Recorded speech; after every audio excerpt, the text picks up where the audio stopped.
In front of me is Pad 8, and today I would like to show you how you can change default apps. Begin by opening Settings and scrolling down to Access Apps.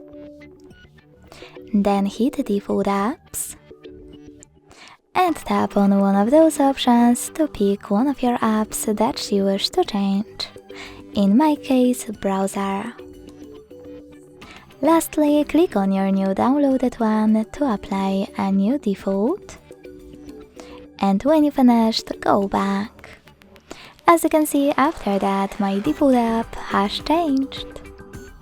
Thanks so much for watching. If you enjoyed this video, leave a like, comment and subscribe. Bye!